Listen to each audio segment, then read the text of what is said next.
Gleich geht's los. 3 bis 4 Kilo Wolle schleppten sie die letzten Monate mit sich herum. Heute werden sie los. Ihre Menschen wollen auch was davon haben.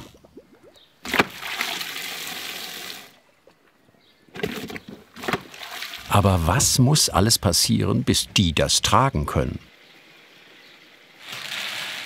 Was braucht es an Zeit, Geduld, Gerätschaften und Geschick, bis aus Schafwolle selbst gesponnenes Garn und schließlich eine Strickjacke wird? Und wie viele Schafe ergeben wohl wie viele Jacken?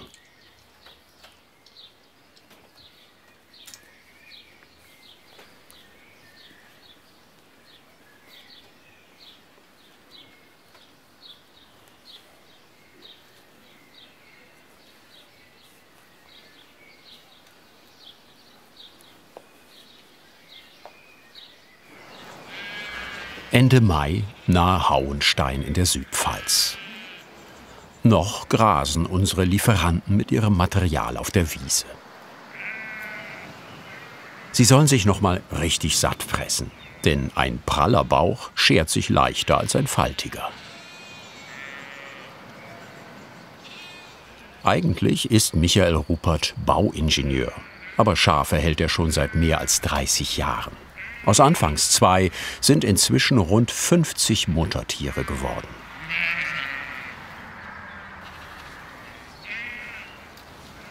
Regelmäßig steckt er neue Weideflächen ab mit frischem Gras und zieht die Tiere sozusagen um.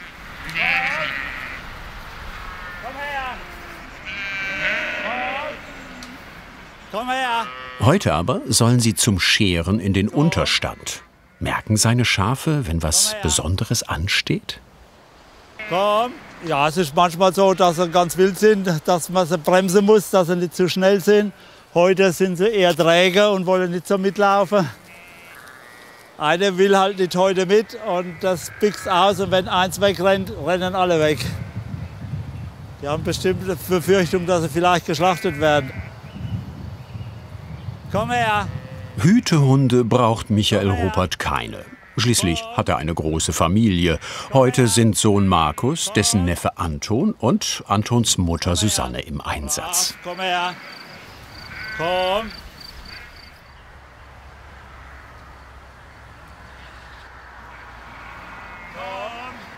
Kniffligster Punkt der Aktion: die gut befahrene Straße zwischen Schwanheim und Hauenstein. Du bist schon wieder vorgewitscht. Du sollst doch hinterher gehen. Komm her. Achtung, hinten. Wir können. Jetzt. Komm her. Komm. Komm her. Viel Zeit bis zum nächsten Auto bleibt nicht. Komm her. Aber wenn alle mitziehen, sollte es klappen. Eigentlich. Komm. Komm her. Komm her. Vor dem heutigen Tag musste auch das Wetter stimmen. Möglichst kein Regen vor der Schur, damit die Wolle nicht nass ist. Und danach hoffentlich nachts nicht mehr so kalt, dass die dann ja praktisch nackten Tiere nicht frieren. So, jetzt langsam schon in die Richtung. Langsam. Weiter. Weiter. Michael Ruppert hat auch einen richtigen Abschluss als Tierwirtschaftsmeister für Schafhaltung und kann selbst Schafe scheren. Aber er würde, sagt er, dafür so lange brauchen, dass die Tiere unruhig würden. Da arbeitet er lieber mit einem Profi zusammen. Schafscherer Karl-Heinz Krug kommt mit allem, was er so braucht, direkt zu den Schafen.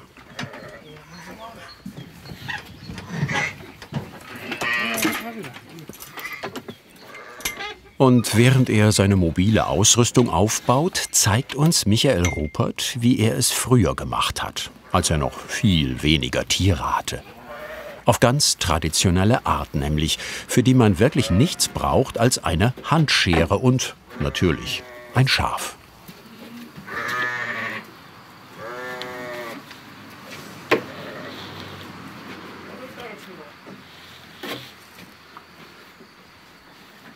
ganz früher hat man es so von Hand geschoren. Und heute kann man so noch scheren, wenn man halt keinen Strom hat. Aber normalerweise ist das ja heute so, dass wenn man Schafe schert, entweder bringt man die Schafe zum Strom oder der Strom halt zu den Schafen. Das hier sieht irgendwie mühsam aus. Und wie sich herausstellt, ist seine Handschere nicht mehr richtig scharf. Aber selbst wenn, das Ergebnis würde lange nicht so sauber werden wie bei einer elektrischen Rasur. Nur das Schaf scheint die exklusive Einzelbehandlung zu genießen. Aber was hat er denn zu seinen besten Zeiten so weggeschafft? Als die Schere richtig scharf war, hatte ich dann für die, wo so ganz brav gesessen sind, wie das jetzt hier, und auch die Wolle schön war, da hatte ich das schnellste in 12 Minuten. Ich habe genau Liste geführt. Aber es waren auch dabei, die dann gezappelt haben, die nicht so ruhig sitzen geblieben sind. Und die haben dann, da habe ich dann eine halbe Stunde gebraucht. Also bräuchte man bei 50 Schafen eine Eselsgeduld. Dann doch lieber Strom bei die Schafe vom eigens herbeigeschafften Aggregat.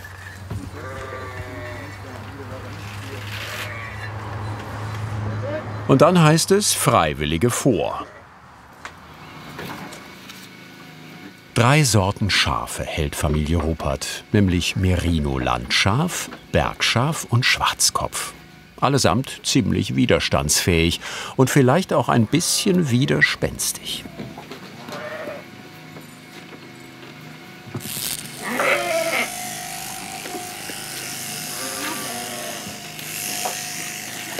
So, jetzt. Karl-Heinz Krug macht seinen Job seit 35 Jahren. Anfangs, sagt er, war er nicht der Schnellste, aber es gab auch keine Verletzten. Wenn er ruhig bleibt, so seine Erfahrung, bleiben es auch die Schafe. Und mit der Philosophie war er schon bei Landes- und Bundeswettbewerben erfolgreich. Ein ganzes Jahr lang ist die Wolle gewachsen. Jetzt muss alles runter, und zwar gründlich. Karl-Heinz Krug braucht dafür 5 bis 6 Minuten pro Schaf und ist damit gut doppelt so schnell wie Michael Ruppert zu seinen besten Zeiten. Wenn heute nicht das Fernsehen den Betrieb aufhalten würde, wäre er mit der ganzen Herde in 5 Stunden durch.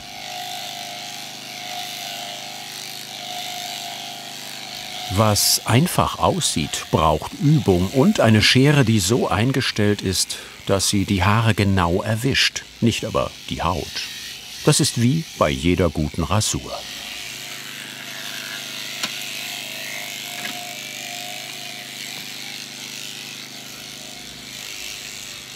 Auf jeden Fall ist eine ruhige Hand gefragt und gute Nerven. Beim Schaf vielleicht sogar weniger als beim Zuschauer.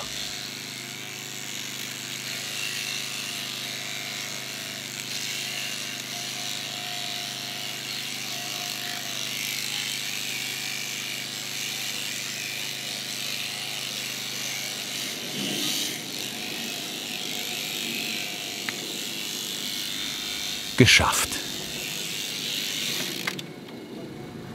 Als Schafhalter Michael Ruppert die erste Ausbeute zusammenräumt, ahnt man, dass da noch einiges passieren muss, bis aus einem, dreckigen Haufen Wolle sauberes Garn zum Stricken wird.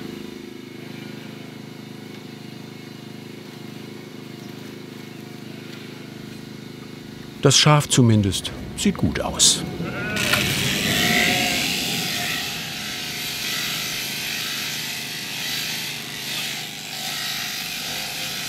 Alle Tiere haben Clips in den Ohren, damit er von jedem Schaf weiß, wo es ursprünglich herkommt. Er führt Buch über Behandlungen und Bestand. Dieses Merino-Landschaf stammt aus dem Donnersbergkreis. Und obwohl offenbar beim Mittagessen gestört, scheint es die Prozedur durchaus zu genießen. Wurde aber auch Zeit.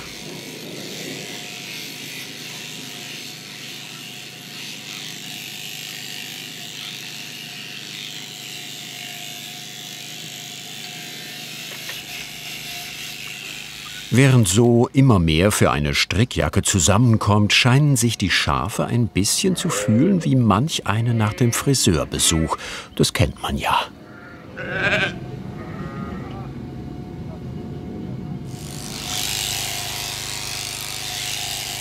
Generell scheint das ganze Geschäft für die Menschen anstrengender zu sein als für die Tiere. Auch wenn Karl-Heinz Krug genügend Routine hat, ist stets volle Konzentration gefragt. Scharf ist nicht gleich scharf.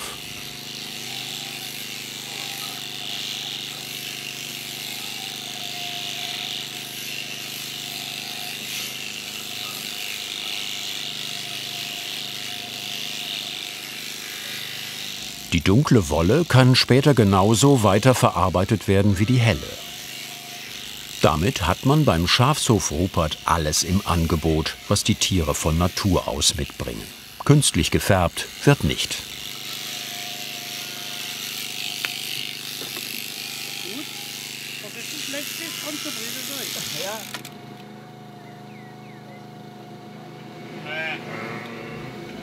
Am Ende hat Michael Rupert zwischen 150 und 200 Kilo Rohwolle in Säcke gepackt.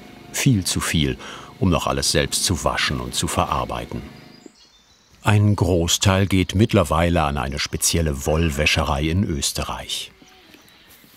Einen Teil der Ausbeute behält er zurück, um uns zu zeigen, wie aufwendig es ist, aus richtig dreckiger Wolle saubere zu machen zum Spinnen. Keine 2 Kilometer weiter, im knapp 600 Seelenort Schwanheim, haben Ruperts ihr Refugium gefunden. Leben können sie von dem kleinen Hof nicht, aber seit Michael Rupert in Rente ist, kann er sich mehr um den Nebenerwerbsbetrieb kümmern.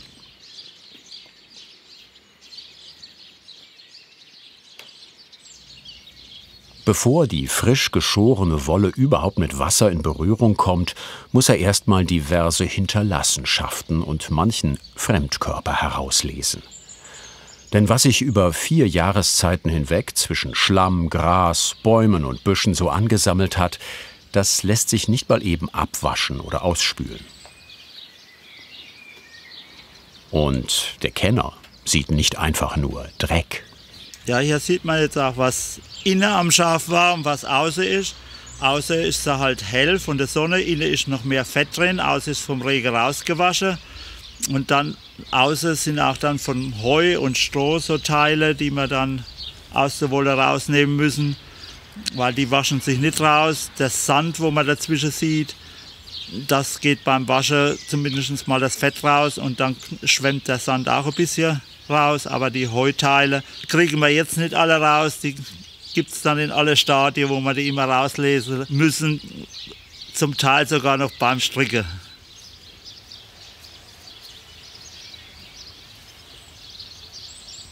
Und hier sieht man also so kleine Fusseln, wo der Scherer nochmal nachgesetzt hat, dass das Schaf sauber aussieht.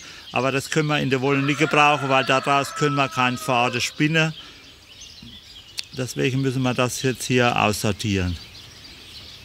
Wenn wir das jetzt auch hier ein bisschen auflockern, dann wird es beim Waschen geht's besser raus, wie wenn es zusammengeknäult ist. Nach fachkundiger Vorbehandlung folgt der erste Waschgang mit klarem Wasser aus der Regentonne.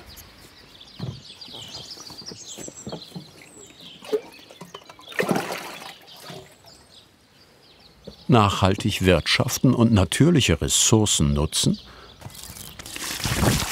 das gehört zur Philosophie der Familie.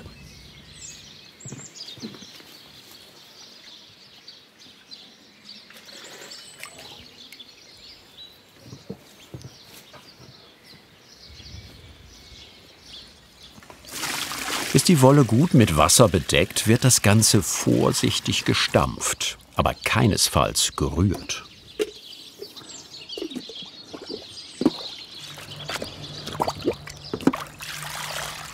Rühren könnte gleich einen irreparablen Schaden anrichten. Ja, soll man also nicht jetzt zu viel bewegen, damit die Wolle nicht verfilzt.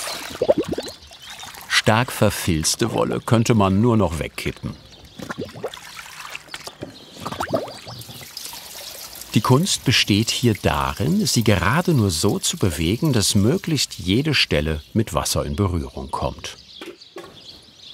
Der sensible Vorgang muss mehrfach wiederholt werden, immer behutsam und gründlich. Bis zu 15 Mal hat er solche Wolle schon in immer wieder frischem Wasser bewegt. So lange, bis es irgendwann sauber abtropft.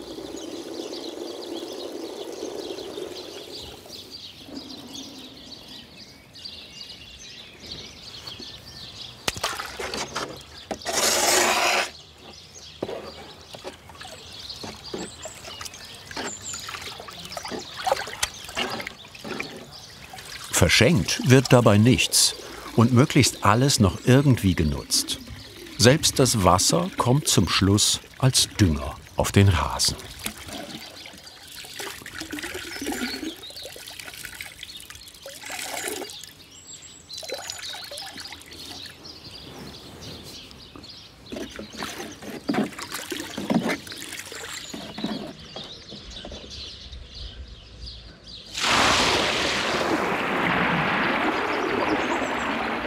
Meist muss die Wolle noch über Nacht eingeweicht werden. Dann geht's erst am nächsten Tag weiter. Im Stress ist hier niemand.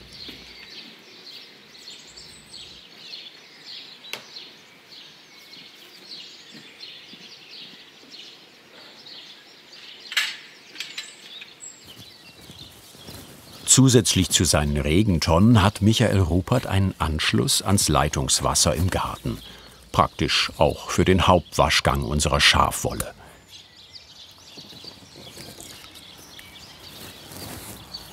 Der findet nämlich auf dem gepflasterten Stellplatz an der Straße statt. Dort gibt es auch einen richtigen Abfluss. Für das Seifenpulver, das jetzt dazukommt, ein haushaltsübliches Waschmittel, das dann später in die Kläranlage ablaufen kann.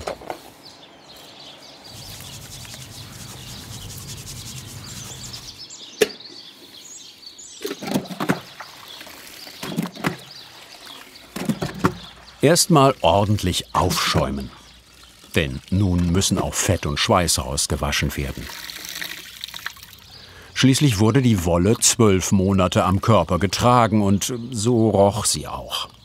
Bis sich diese Duftnote verflüchtigt hat, heißt es nochmal waschen, rausnehmen, wieder waschen. Mit frischem Seifenwasser, mindestens 2-mal.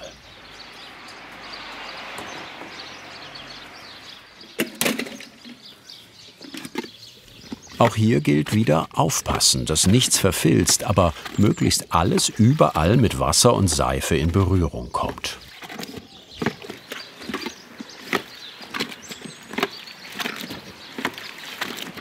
Spätestens jetzt wird klar, warum Michael Ruppert bei 50 Mutterschafen nicht mehr die ganze Wolle selbst waschen kann.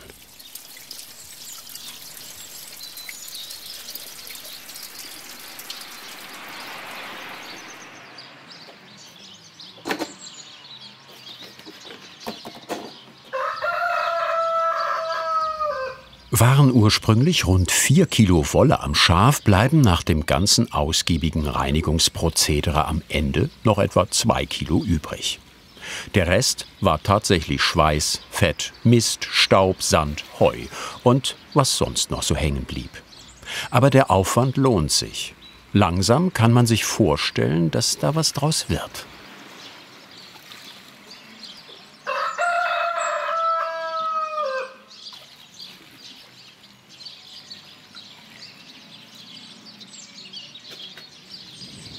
Und auch wenn die Wolle in der Jacke vermutlich weniger aushalten muss als am Schaf, dürfte ab und zu etwas Seifenlauge auch künftig nicht schaden.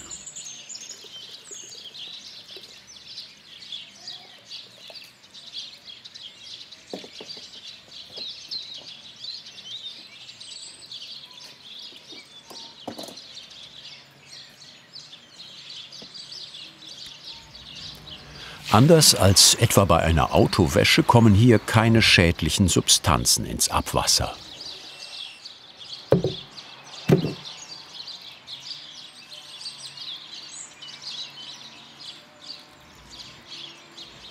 Nun noch mit klarem Wasser die ganze Seife wieder rausspülen.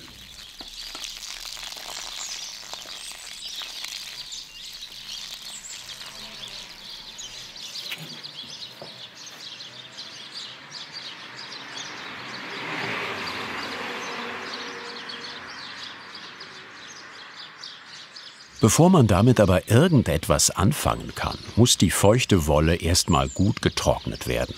Am besten an der frischen Luft. Ein Teppich unter dem Wäscheständer schützt vor neuen Grasflecken, falls mal was runterfällt.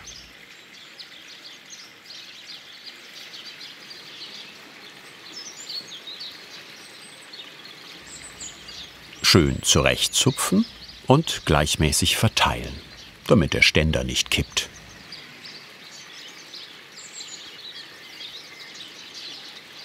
Und dann abwarten.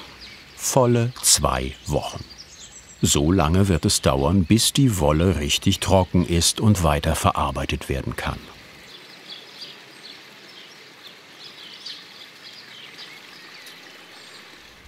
Da schauen wir doch mal in den Hofladen gleich nebenan, mit seinem liebevoll arrangierten Sortiment. Hier verkauft Familie Rupert Nützliches und Niedliches rund ums Schaf.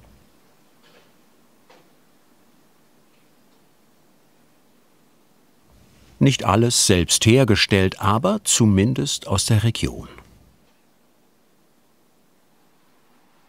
Geöffnet ist auf Anfrage. Und wer kein fertiges Produkt kaufen, sondern lieber was selbst machen will, kann hier natürlich Wolle erstehen, in verschiedenen Stadien sozusagen. Fertig gesponnen oder auch nur gewaschen oder gewaschen und gekämmt.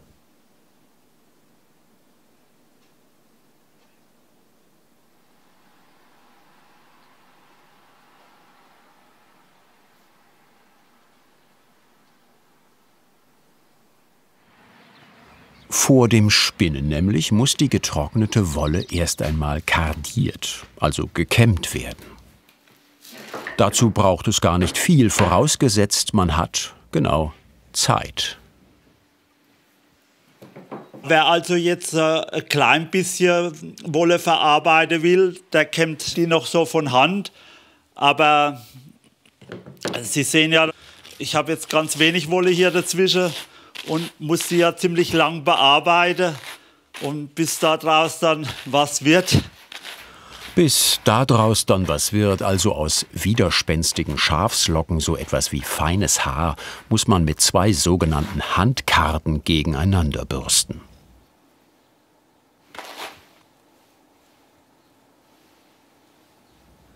Das ist genau so mühsam, wie es aussieht.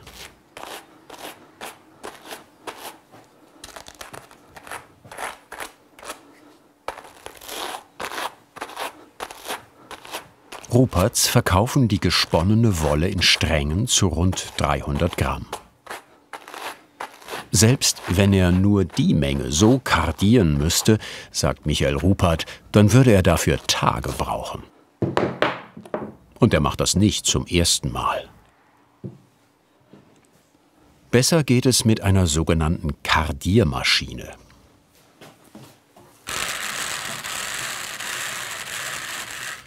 Die beiden gegeneinander laufenden Walzen ersetzen die Handkarten. Ganz leicht ist es trotzdem nicht. Man braucht auch hier Übung und muss gleich mehrere Dinge beachten.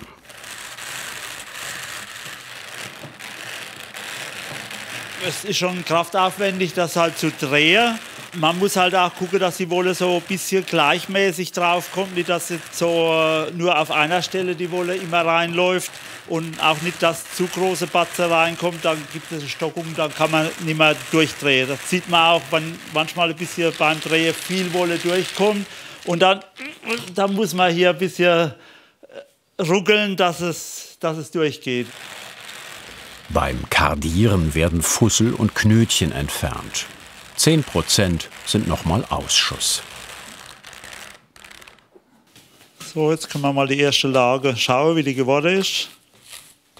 Dazu muss man sie vorsichtig aus den Stiften lösen. Schließlich will man keine einzelnen fetzen.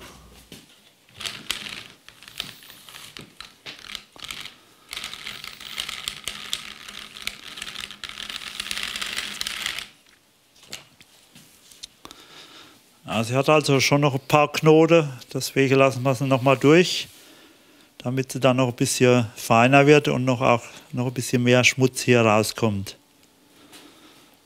Hier sieht man auch noch Heu.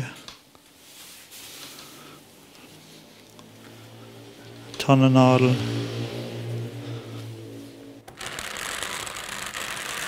Mit dieser kleinen Maschine geht es schon deutlich schneller als nur von Hand. Aber wirklich schnell geht es immer noch nicht. Wie lange bräuchte er denn jetzt?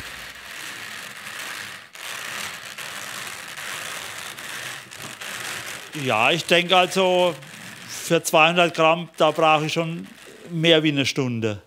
Weil wenn ich so eine Walze voll habe, dann sind das so 30 Gramm vielleicht, 40 Gramm. Und ich muss das ja mehrfach durchlassen. Und bis es einigermaßen zum Spinnen schön ist, brauche ich schon für 200 Gramm eine Stunde oder 1,5.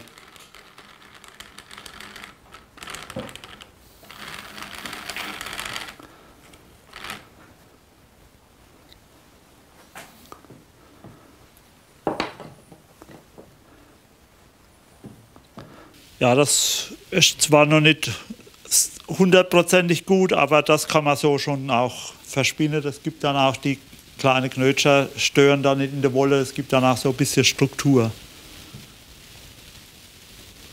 Damit also kann man endlich spinnen. Spinnen ist ein uraltes Handwerk. Schon vor Jahrtausenden nutzten Menschen einfache Hilfsmittel, um die Wolle ihrer Schafe zu Garn zu verarbeiten. Lange bevor erste Vorläufer der heutigen Spinnräder auftauchten. Und bis heute gilt, je einfacher das Prinzip, desto flexibler einsetzbar. Das hier kann man überall machen, wo man stehen kann. Ja, das ist jetzt Spinnen mit der Handspindel. Das gab es bis zum 16. Jahrhundert nur die Handspindel, da gab es noch kein Spinnrad. Das geht natürlich viel, viel langsamer, weil man beides mit der Hände machen muss. Die Drehung und die Wolle ziehen von Hand.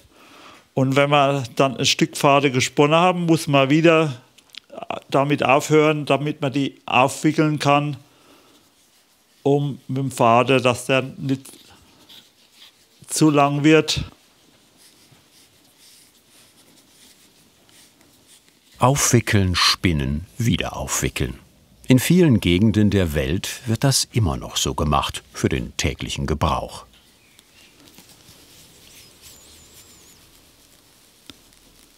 So eine Handspindel kann man überall hin mitnehmen. Und auch wer das Spinnen erst mal ausprobieren will, als Hobby, ist damit gut bedient.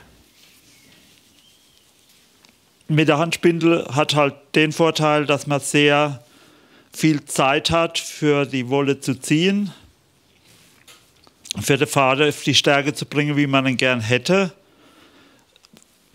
Beim Spinnrad ist das schwieriger, weil da muss man mit dem Fuß treten und die Wolle mit den Händen ziehen. Das ist muss man kombinieren, Fuß- und Handarbeit. Bei der Spindel hat man nur die Hände, muss aber deswegen öfters unterbrechen. Wenn man gesponnen hat, hat man die Möglichkeit, hier den Faden noch gut zu kontrollieren, ob er zu viel gedreht hat. Wenn er ein bisschen zu fest ist, kann man die Spindel auch zurücklaufen lassen, dass er hier dann nicht mehr so eng sich zusammendrehen kann.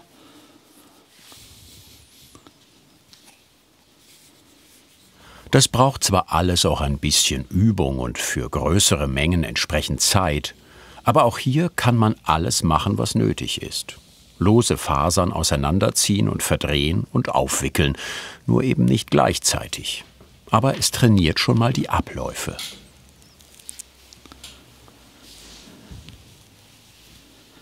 Wenn man so ganze Spindel gesponnen hat, dann können die Hände schon das mit dem Faden ziehen sehr gut. Und wenn man dann am Spinnrad weitermacht, kann man sich, weil die Hände schon ein bisschen automatischer gehen, auf den Fuß konzentrieren. Wann das erste Spinnrad wo erfunden wurde, ist unklar. Nach und nach entstanden verschiedene Modelle, solche mit Fußantrieb relativ spät. Michael Ruppert nutzt das Spinnrad nicht nur in seiner Werkstatt, sondern auch auf Märkten und selbst im Campingurlaub. Für ihn ist das Handwerk zum beliebten Zeitvertreib geworden. Wieder geht es darum, Fasern auseinanderzuziehen, zu verdrehen und aufzuwickeln. Aber fürs Drehen ist jetzt der Fuß zuständig.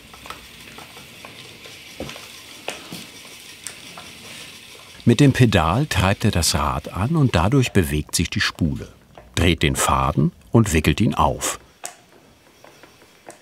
Das kann ja nicht so schwierig sein, oder? Als Anfänger macht man falsch, dass man halt viel zu schnell sein will und viel zu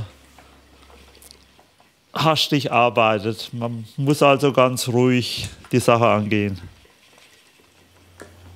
Geduld, Konzentration und Übung braucht es vor allem, bis die Hände nicht mehr schneller sein wollen als der Fuß oder sich umgekehrt nicht vom Fuß antreiben lassen. Beim Spinnen muss ich die Wolle dann praktisch auf die Stärke ziehen, wie ich sie gern hätte. Und wenn sie die Stärke hat, dann öffne ich hier den Finger und sie wird gedreht. Und durch das Drehen bekommt die Wolle die Festigkeit.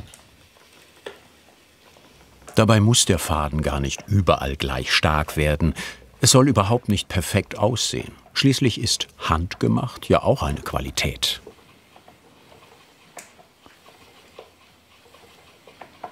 Beim Handspinnen soll ja die Wolle nicht unbedingt absolut gleichmäßig sein. Das können ja die Maschinen gut.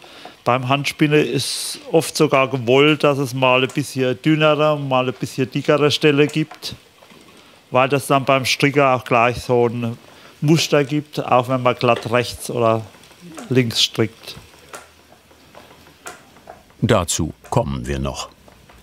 Aber eher nicht erwünscht sind Überbleibsel aus dem früheren Leben der Wolle.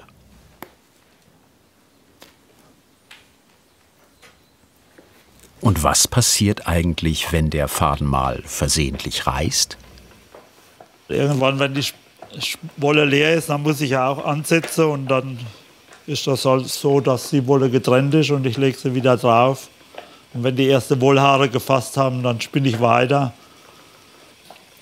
Und da sieht man keinen Unterschied. Noch dreht sich das Rad rechts rum. So wird auch der Faden gedreht.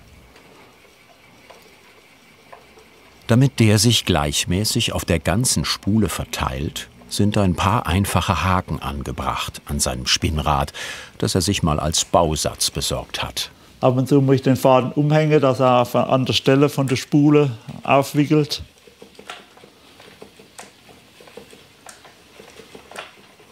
Als sich Michael Ruppert zusammen mit seiner Frau vor über 3 Jahrzehnten Schafe zulegte, wollten sie auch richtig lernen, wie man die anfallende Wolle selbst verarbeiten kann.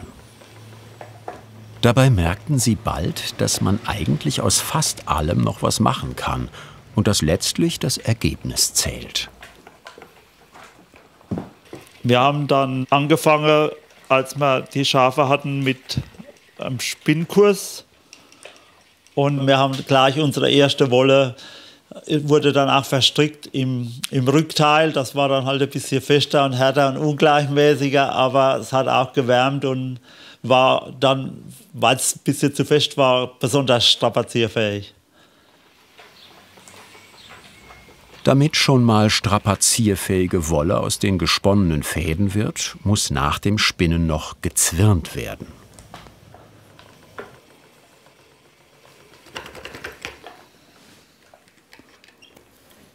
Dazu braucht es nur ein paar Handgriffe. Sobald die zweite Spule voll ist, kommt sie nach unten neben die andere. Und eine neue, leere Spule wird hier oben wieder eingesetzt. Schon in der Steinzeit drehten die Menschen Pflanzenfasern zusammen, mehrfach und in unterschiedliche Richtungen. Die Grundidee war geboren.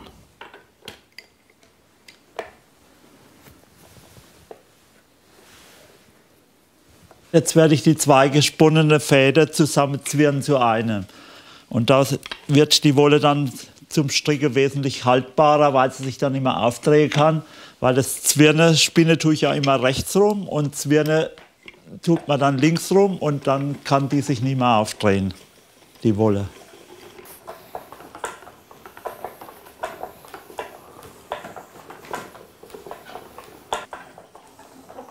Die Fäden sind ja beim Spinnen ein bisschen unterschiedlich dick. Und da ist dann immer die Hoffnung da, dass nicht unbedingt 2 dicke Ställe zusammenkommen und 2 dünne, sondern dass sich das dann ein bisschen ausgleicht. Die Stärke der einzelnen Fäden kann er hier nicht mehr beeinflussen. Aber dass nicht einer locker und der andere stramm ist und so schnell ein Kuddelmuddel entstünde, das hofft er nicht einfach, das hat er buchstäblich in der Hand. Und mit der Hand lasse ich die Faden zwischen 2 Finger durchlaufen, dass ich dann so ziehen kann, dass hier dazwischen die Fäden halt gleich stramm sind und gleich lang.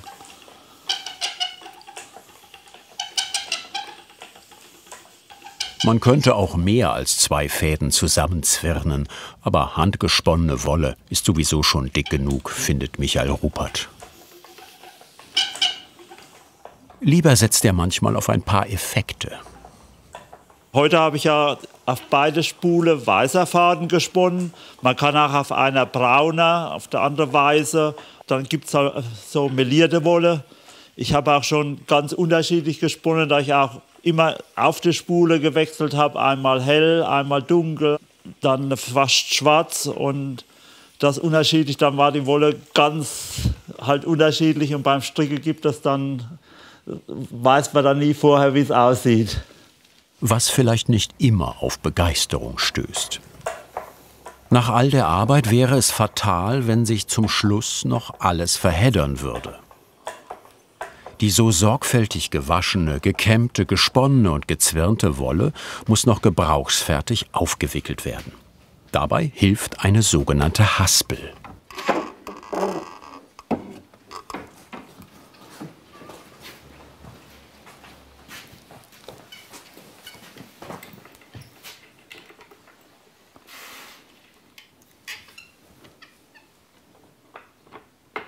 Die Wolle von der Spule, die gezwirnt wurde, wird da jetzt drauf gewickelt, dass die Spule wieder leer ist und dass man immer gucken kann, ob sie gleichmäßig ist. Bei einem Wollknäuel wüsste man nicht, wie es innen drin aussieht. Aber wird das Garn über eine Haspel abgewickelt, kann man gut sehen, wie es geworden ist.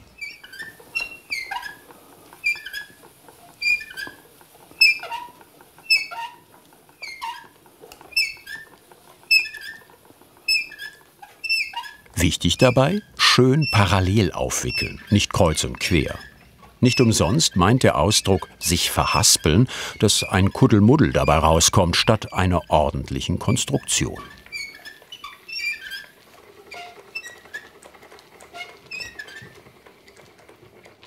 So, die Spule ist leer. Jetzt werde ich hier die Wolle abbinden, dass ich sie beim Entnehmen dann sind immer verheddert.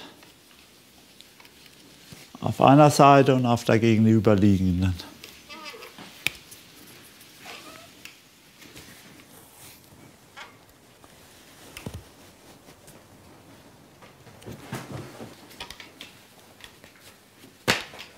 Zur Erinnerung.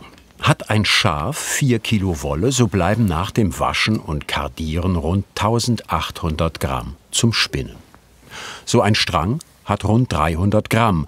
Das wären also pro Schaf 6 solcher Wollstränge.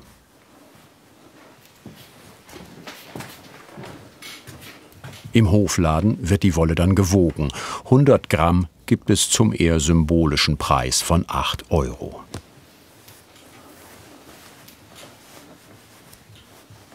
Was Schafwolle alles kann und wie daraus eine Strickjacke wird, zeigt uns noch Elisabeth Ruppert.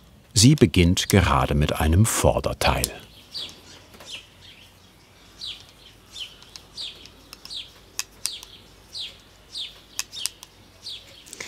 Also ich schlage so circa 30 Maschen für ein Vorderteil an. Die Maschenanzahl, die richtet sich immer nach der Dicke der Wolle, nach der Größe der Person und wie weit man halt das Gestrick haben möchte. Also ob lässig geschnitten oder lieber kuschelig eng. Das macht sie ganz individuell, aber sie strickt nur für ihre große Familie. Diese Jacke ist für Sohn Markus bestimmt, für alle anderen gibt es eine kleine Anleitung. So, um das Bündchen weiter zu stricken, ziehe ich eine Nadel raus, drehe das Gestrick um, fange mit einer Randmasche an, die wird eigentlich nur abgehoben. Und jetzt stricke ich eine Masche links und eine Masche rechts, damit das Gestrick sich nachher schön dehnt und ein festes Bündchen gibt. Bei der linken Masche liegt der Faden immer vor der Nadel und bei der rechten Masche liegt der Faden hinter der Nadel. Klassisch rechts-links, also für den Bund. Danach wird es mit glatt rechts weitergehen. Für so eine Männerjacke braucht Elisabeth Ruppert 1000 bis 1200 Gramm Wolle. Das heißt, man kann quasi aus 2 Schafen 3 Jacken stricken, nur wer es ganz genau wissen will.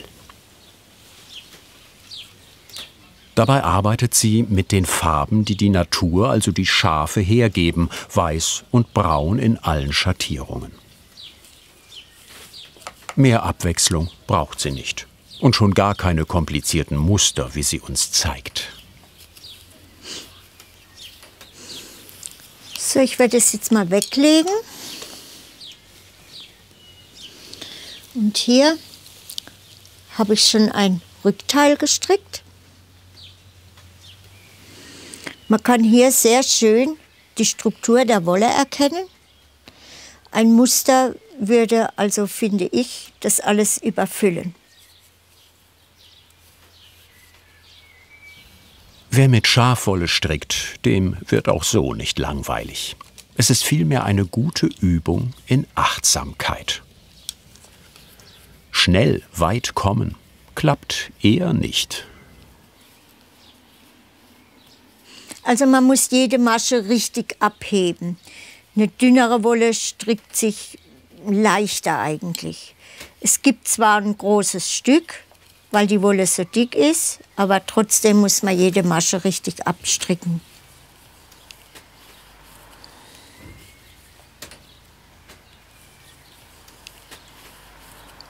Sonst verheddert sich am Ende noch was.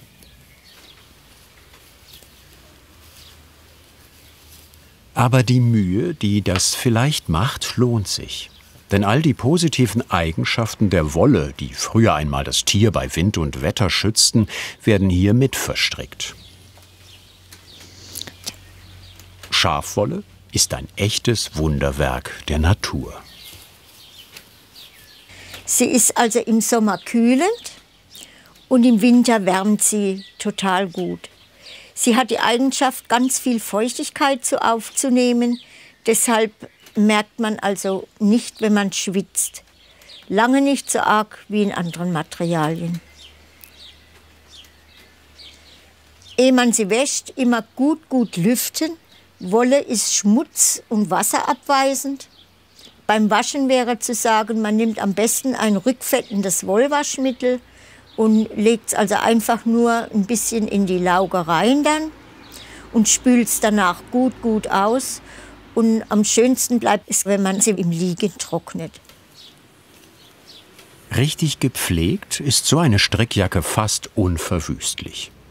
Bis Ihr Sohn diese anziehen kann, wird es noch ein bisschen dauern.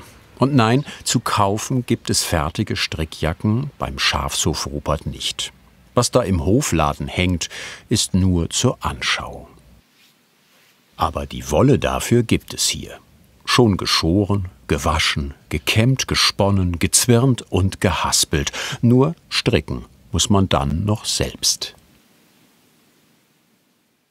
Was hat dich am meisten an dieser Handwerkskunst begeistert? Schreib es uns in die Kommentare und wir freuen uns natürlich über dein Kanalabo.